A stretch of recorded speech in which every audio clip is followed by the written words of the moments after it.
नमस्कार, स्वागत है आपका स्टार न्यूज में। आपके साथ मैं इस्मत मुजीब। चलिए शुरुआत करते हैं आज की खबरों की। गाजीपुर से खबर है, जहां पर सांसद अफजाल अंसारी का चुनाव से पूर्व 7 करोड़ 50 लाख की सांसद निधि को रोक लगा दिया गया। सांसद अफजाल अंसारी ने कानूनी लड़ाई लड़कर ब्याज सहित उसे 7 करोड़ 50 लाख की सांसद निधि को कराया रिलीज। आज एक कार्यक्रम के दौरान उन्होंने यह बात बताई है। सांसद अफजाल अंसारी ने कानून व्यवस्था पर भी सवाल खड़े कर दिए। करीब एक सप्ताह पूर्व सोहेबल थाना क्षेत्र के गांव में भूमिहार समाज के लोगों के द्वारा बिंद समाज के युवक को गोली मारने की घटना पर बोलते हुए कहा कि गोली मारने वाले सत्ताधारी नेताओं की गोद में बैठने वाले हैं। उनकी जगह अगर कोई और होता तो अब तक कई लोगों का एनकाउंटर और पैर में गोली लग चुकी होती और घरों में बुलडोजर चल गया होता।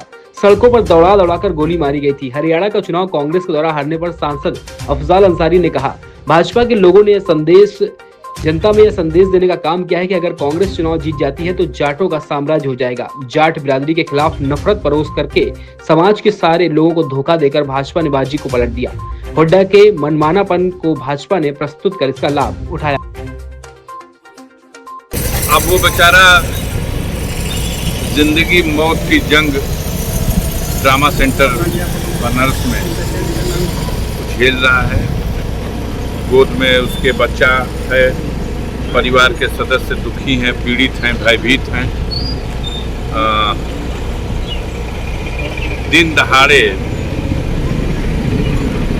बताया गया कि 10 लोग लगभग थे और सबके हाथ में नाजायज असलहा था और दौड़ा दौड़ा करके जो भी गांव का दिख रहा था उस पर गोली मार रही थी। उसको तो बिल्कुल नजदीक से मारा गया। वो बच गया, अपने बाल बच्चों के नसीब से बच गया। मकसद उसकी हत्या करना था। जो एक्शन होना चाहिए, जो कार्रवाई होनी चाहिए, वो अभी तक तो नहीं दिखाई दे रही है। एक दिन पहले संगीता बलवंत थी, उन्होंने कहा कि योगी मोदी सरकार में अपराधियों के खिलाफ कड़ी कार्रवाई।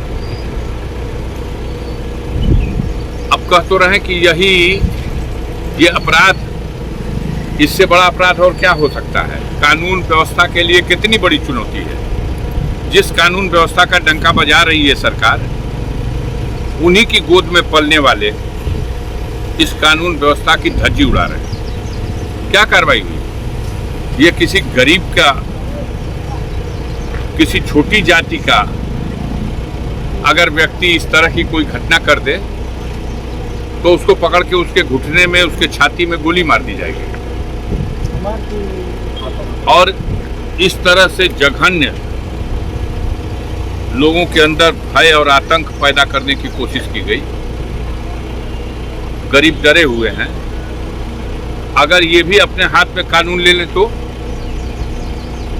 उनका कट्टा गोली धरा रह जाएगा। जैसा काम कार्रवाई होनी चाहिए नहीं है। मैं समझता हूं पुलिस के ऊपर बहुत दबाव होगा, प्रशासन के ऊपर दबाव है। जिस राज्य में पुलिस का सबसे बड़ा अधिकारी भी स्वीकार करता है कि पुलिस बहुत दबाव में है, वहां के दरोगा की क्या स्थिति होगी, वहां के जनपद स्तरीय अधिकारियों की क्या स्थिति होगी। लेकिन देश और प्रदेश अगर कानून का राज्य है तो ऐसे गुंडों के खिलाफ कार्रवाई करनी पड़ेगी, अन्यथा एक दिन जनता सड़क पर आंदोलित होकर के उतर जाएगी। इस मामले में भी मेरी मांग है कि सरकार की तरफ से पीड़ित परिवार को कम से कम 50 लाख रुपए की सहायता दिया जाए। उसका मुफ्त इलाज लखनऊ के पीजीआई हॉस्पिटल में ले जाकर कराया जाए और यहाँ जो आतंकित हैं, डरे हुए हैं, भयभीत हैं गरीब, उनको सुरक्षा प्रदान की जाए। सांसद जी 9mm पिस्टल से मारा गया है जो परिवार। असलहों की फैक्ट्री और भरमार है, सब पुलिस को पता है, लेकिन पुलिस भयभीत है, डरी हुई है। क्योंकि सरकार का संरक्षण प्राप्त है, सरकार में बैठे हुए बड़े बड़े नेताओं का संरक्षण ऐसे गुंडों को प्राप्त है, इसलिए कार्रवाई नहीं हुई। दूसरा होता तो उसका घर गिरा दिया गया होता। हम आपसे पूछते हैं कितने घर गिराए गए इन अपराधियों के? कहाँ है बुलडोजर? ये बुलडोजर सिर्फ गरीबों पर चलाने के लिए है। गरीब जनता जग चुकी है और ऐसे अत्याचारियों को संरक्षण देने वालों को आने वाले दिनों में सबक सिखाएगी। सांसद पीड़ित परिवार से आपने बात की, हाँ, क्या बात? मेरी पूरी हमदर्दी उसके साथ है जी, मैं दिल खोल के सहायता करूंगा, खुल्ला गरीब के पक्ष में खड़ा हूं।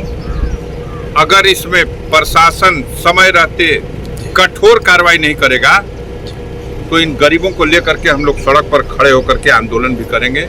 इस आवाज को सड़क से लेकर के सदन तक उठाने का काम करेंगे।